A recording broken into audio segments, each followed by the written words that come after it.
The reckoning dawned. The VSS Harbinger emerged from the void between stars, a shadow against the cosmic backdrop that seemed to bend light around its obsidian hull. At 3 kilometers long, the flagship of humanity's nascent interstellar fleet represented the pinnacle of terrestrial engineering, a vessel born from necessity and forged in the crucible of existential threat.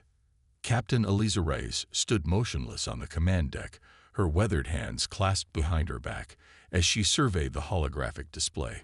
30 years of service to the United Earth Defense Force had left their mark. A network of fine lines at the corners of her eyes, streaks of silver cutting through her once midnight hair. But her spine remained ramrod straight, her gaze sharp and calculating. "Transition complete, Captain," announced Commander Jackson Way, his fingers dancing across the navigation console. "We've arrived at the exact coordinates. Current position, outer boundary of the Eridu system, well outside the Vexari detection grid." Reyes nodded, her expression revealing nothing of the gravity of their mission. "Status report. All systems nominal," replied Lieutenant Commander Amara Osoi from the operations station. "Shields at full capacity. Weapon systems primed but dormant. Stealth systems engaged and operating at optimal efficiency." The bridge hummed with the quiet precision of a crew who understood exactly what was at stake. They represented Earth's finest, scientists, engineers, and soldiers who had dedicated their lives to this moment. The moment when humanity would finally step out of the shadows and confront the self-proclaimed masters of this sector of the galaxy. "What's the status of the Vexari fleet?" Reyes asked, her eyes shifting to the tactical display where alien vessels appeared as crimson markers. Lieutenant Rafael Vega expanded the holographic projection. 8 warships in standard defensive formation around their outpost. Their command vessel, the Subjugator, appears to be conducting some formal ceremony. Their shield matrices are operating at minimal capacity. The thin smile crossed Reyes's face. Intelligence had been correct. The Vexari, confident in their technological superiority and uncontested dominance, had grown complacent. The ceremony would be the formal annexation of the Eridu system, a star system that, while currently uninhabited, fell squarely within humanity's expansion zone as outlined in their public stellar charts 5 years earlier. The Vexari Dominion had spent centuries expanding throughout this arm of the galaxy, subjugating or annihilating any species that stood in their path. Their technological advantage had made resistance futile for dozens of civilizations. Their philosophy was brutally simple: the strong conquer, the weak submit or perish. When humans had first ventured beyond their solar system, the Vexari had initially dismissed them as yet another primitive species unworthy of consideration. That changed when human colony ships began establishing outposts in star systems near Vexari-controlled space. The Dominion had responded with immediate violence, obliterating the research station on Europa Nova without warning or declaration of war. 3,000 civilians, scientists, families, children, had been reduced to their component atoms in an instant. The official Vexari communication that followed had been clear: retreat to your home system, and remain there, or face extinction. Humanity was deemed technologically inadequate for galactic citizenship. What the Vexari hadn't anticipated was humanity's response. Instead of retreating, Earth united. The attack had awakened something primordial and powerful in the human psyche, the same determined fury that had carried the species through ice ages, plagues, world wars, and every other calamity in their turbulent history. "Open a channel to the Vexari fleet," Reyes ordered, adjusting her uniform collar. "And prepare the phase disruptors. It's time we introduced ourselves properly." Communications Officer Maya Lin nodded. "Channel open, Captain." Reyes took a measured breath. This moment would be recorded in human history forever, assuming there would still be humans to record it. "This is Captain Eliza Reyes of the United Earth vessel Harbinger to all ships of the Vexari Dominion. Your presence in the Eridu system violates recognized territorial claims of the United Earth government. Furthermore, your unprovoked attack on our Europa Nova research station constitutes an act of war against humanity. She paused, allowing the translation algorithms to do their work. The Vexari language was a complex symphony of ultrasonic trills and electromagnetic pulses that no human vocal cords could reproduce. We do not seek conflict, but neither will we accept subjugation.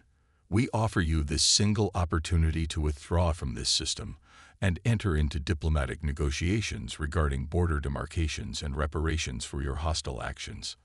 On the tactical display, the Vexari vessels began to move, their shield matrices powering up as they detected the Harbinger's presence. Incoming transmission, Lynn announced, tension evident in her voice. The main screen flickered to life, revealing the imposing figure of a Vexari commander. Standing nearly 3 meters tall, with chitinous plates covering a muscular frame and 6 limbs ending in dexterous appendages, the alien cut an intimidating figure.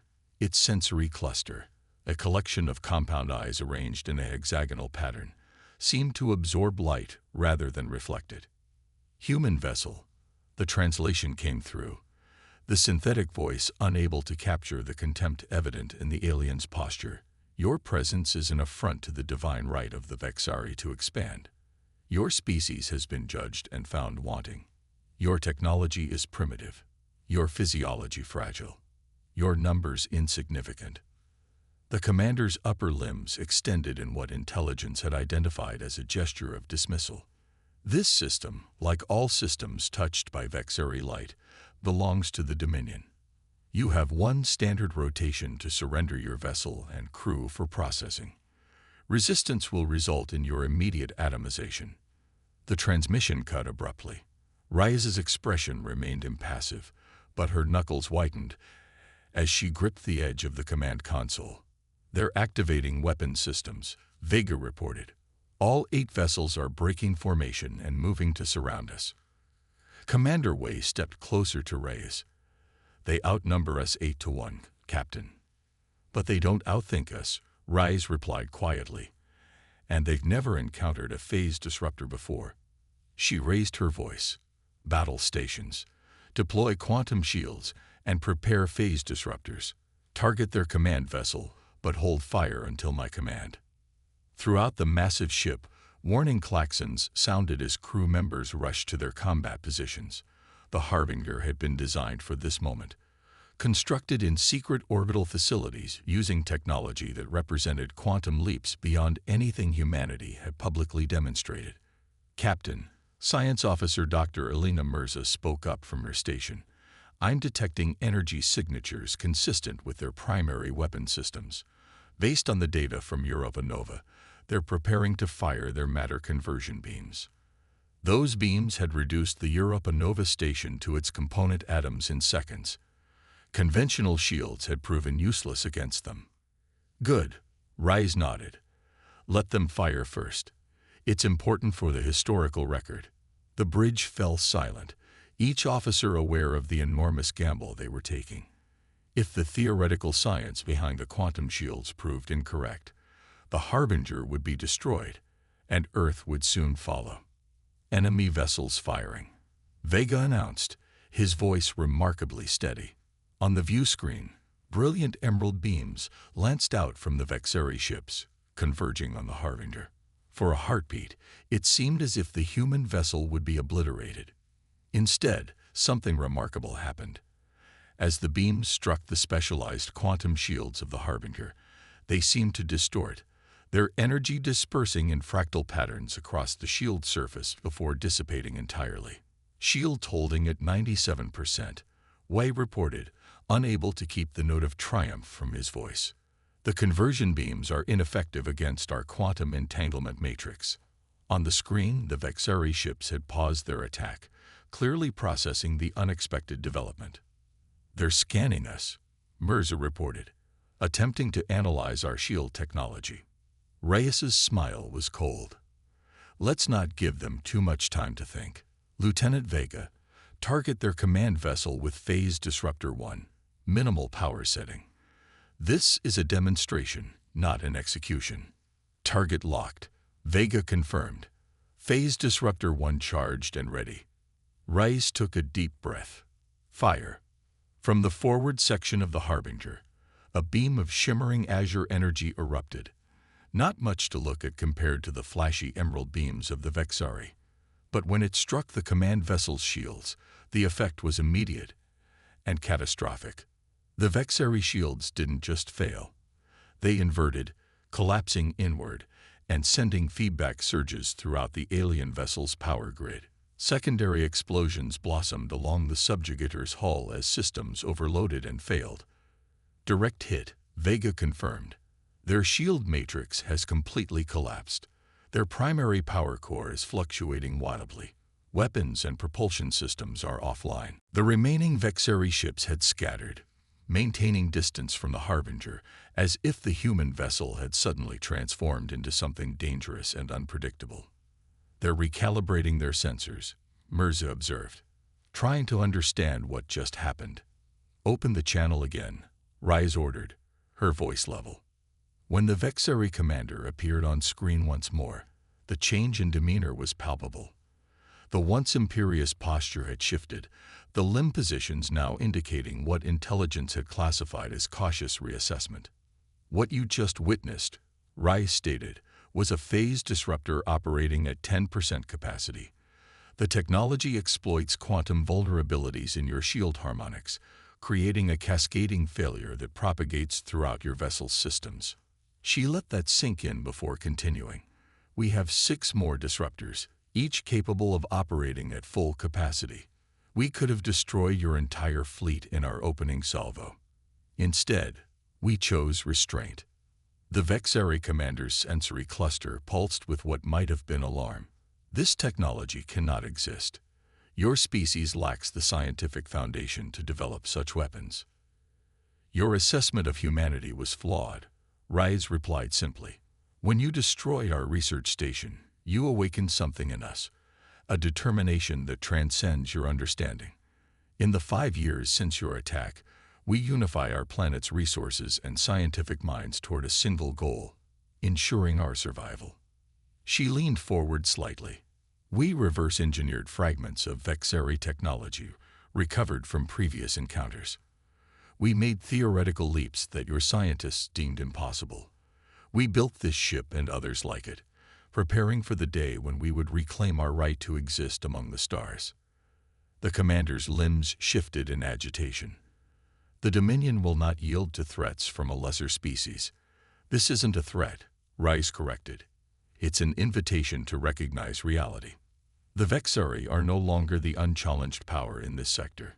Humanity stands as your equal, technologically, strategically, and in our determination to survive. She gestured to the tactical display, where the damaged subjugator drifted powerless. You have 2 options: withdraw your forces from the Eridu system and open diplomatic channels for peaceful coexistence, or face the consequences of continued aggression against a species you gravely underestimated. The Vexari commander's response would determine whether this day would be remembered as the beginning of a new era of interspecies cooperation, or the first battle in humanity's emergence as a galactic PAL, the balance of power. Silence gripped the bridge of the Harbinger as the Vexari commander's sensory cluster pulsed with rapid calculations.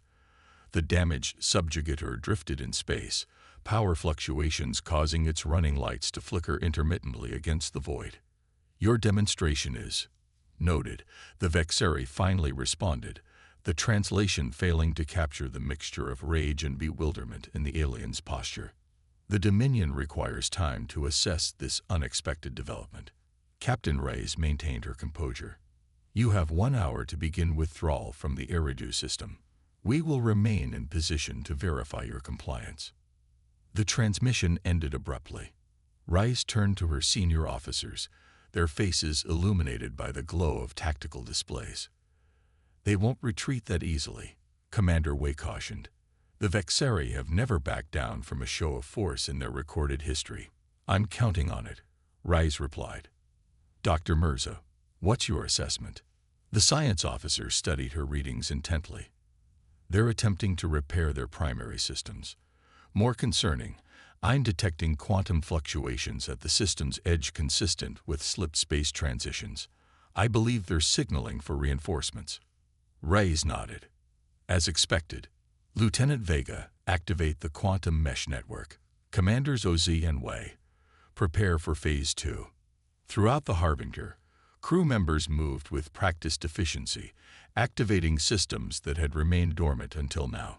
In the engineering section, Chief Engineer Darius Kazemi supervised the deployment of dozens of microsatellites, each no larger than a human fist. Quantum mesh deploying, Captain, he reported over the comm. Grid integrity at 89% and climbing. On the tactical display, a web of interconnected nodes expanded outward from the Harbinger, extending throughout the Eridu system like an invisible net. "They're hailing us again," Lin announced. The Vexari commander appeared once more, its posture more rigid, its sensory cluster pulsing with what intelligence had classified as anticipation.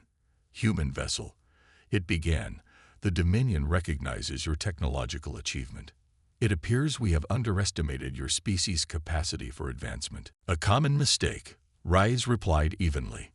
"One made by those who confuse technological advantage for inherent superiority." The commander's upper limbs performed a complex gesture. "The Dominion proposes an immediate cessation of hostilities. Our forces will withdraw from this system while diplomatic channels are established." Vega leaned closer to Reyes. "They're stalling, Captain. Long-range sensors confirm multiple slip-space ruptures forming at the system's edge. At least 12 more Vexari warships inbound." Reyes acknowledged with the slightest nod. "Your proposal is accepted in principle, Commander. However, we detect your reinforcements approaching. Attempting to overwhelm us with superior numbers would be inadvisable." For the first time, the Vexari showed signs of genuine surprise. "Your sensor capabilities are also unexpected, as is our response capacity," Rice countered. "I suggest you inform your incoming fleet of the current situation. The next demonstration won't be as restrained." The transmission ended. Rice turned to her crew, her expression grave. "Quantum mesh at full deployment," Kazemi reported. "All nodes synchronized and operational." "Perfect timing," Rise observed as the tactical display lit up with new contacts. 13 Vexari warships emerging from slit space at the system's edge. The memory of how Earth had responded to the Europa Nova tragedy flashed through Reyes's mind. In the aftermath of the attack, the nations of Earth had set aside centuries of rivalry and mistrust. Resources were pooled, scientific knowledge freely shared, and a unified defense strategy implemented. The Harbinger was just one component of that strategy, the visible tip of humanity's technological iceberg. "New fleet formation detected," Vega announced. "The reinforcements are moving to encircle us. 21 ships total. They're powering weapons," Osai added. "All vessels preparing to fire simultaneously." Rice stood calmly. "Activate the quantum mesh." Throughout the Eridu system, the network of microsatellites hummed to life, each node establishing quantum entanglement with specific points on the Vexari vessel's hulls. "Incoming transmission," Lin reported. The face of a different Vexari appeared on screen, older, more decorated, its chitinous plates bearing ceremonial markings that indicated high rank. "I am Overlord Krenzath of the Dominion Grand Fleet." The translation came through. "Your impressive display against an unprepared vessel does not change the fundamental reality of your situation. You are outnumbered and outmatched." Reyes allowed herself a small smile. "Overlord, I recommend you scan your vessels more carefully." Confusion registered in the alien's posture, quickly followed by alarm as reports undoubtedly flooded in. "What have you done?"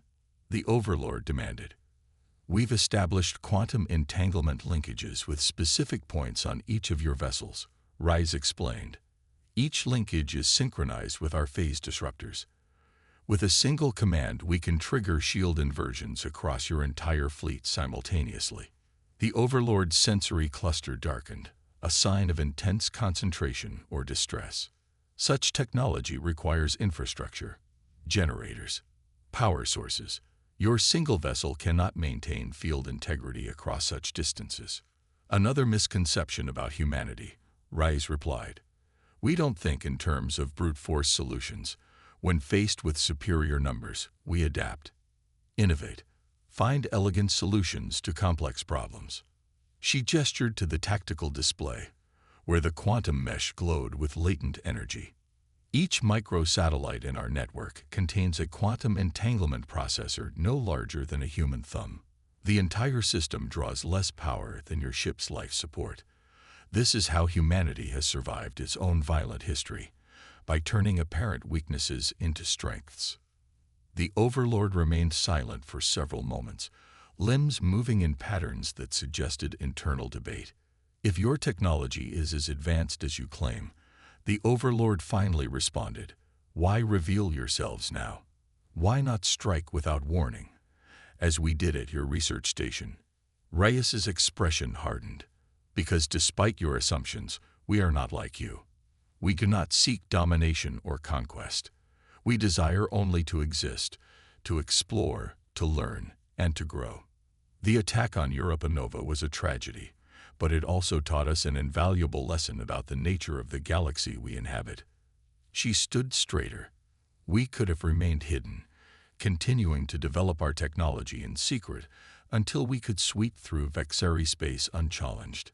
Instead, we chose to reveal ourselves now, to establish a new paradigm before the calcification of hostility makes peaceful coexistence impossible. The implications of her words hung in the vacuum between the vessels. The Overlord's posture shifted subtly. "What are your terms?" it finally asked. "Immediate withdrawal of all Vexari forces from the Eridu system and all others within the expansion zone outlined in our public stellar charts," Wright stated. "Formal acknowledgement of humanity's right to expand peacefully into unclaimed systems. Establishment of a diplomatic framework for addressing future territorial disputes, and reparations for the lives lost at Europa Nova." The Overlord's limbs twitched in what might have been indignation. "The Dominion does not pay reparations to lesser." "We are not lesser," Rise interrupted, her voice sharp. "That misconception has already cost you one vessel and nearly led to the destruction of your entire fleet. The reparations are non-negotiable. They will be used to establish a memorial and research center dedicated to peaceful interspecies cooperation, a reminder of what is lost when communication fails." The Overlord's sensory cluster pulsed rapidly. "And if we refuse, then we will neutralize your fleet and continue this discussion with your successor," Rise replied simply. "But I think you're wise enough to recognize when the balance of power has shifted." She paused, then continued in a softer tone. "Humanity doesn't seek to replace the Vexari as the dominant power in this sector. We seek a galaxy where multiple species can coexist, each contributing their unique perspectives and abilities to the greater whole." The Overlord remained silent for nearly a minute, an eternity in diplomatic terms. Finally, its upper limbs performed a gesture that intelligence had not previously catalogued. "The Dominion accepts your terms in principle," it conceded. "Our vessels will withdraw from the Eridu system. Diplomatic channels will be established. The matter of reparations will require consultation with the Sovereign Council." "A reasonable start," Rise acknowledged. "We will transmit the coordinates for a neutral meeting ground where formal negotiations can begin. The Harbinger will remain in the Eridu system to oversee the withdrawal of your forces." After the transmission ended, the bridge of the Harbinger erupted in quiet celebration. Subdued handshakes, relieved smiles, the release of breaths long held. "They're really withdrawing," White confirmed, watching the tactical display as the Vexari vessels began to move away from the system's core. "All 21 ships."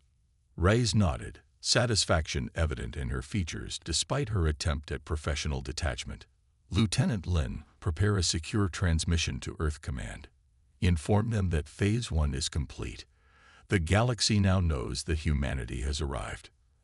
As the Harbinger maintained its vigilant position, watching the Vexari fleet retreat into the darkness, Rise reflected on the journey that had brought them to this moment. The sacrifice of Europa Nova had not been in vain. It had catalyzed humanity's transformation from a vulnerable, earthbound species into a unified interstellar power. The stars no longer represented just beauty and mystery. They were humanity's birthright, their future. And for the first time in recorded history, a species had caused the mighty Vexari Dominion to reconsider its path of conquest. The galaxy would never be the same again. The end.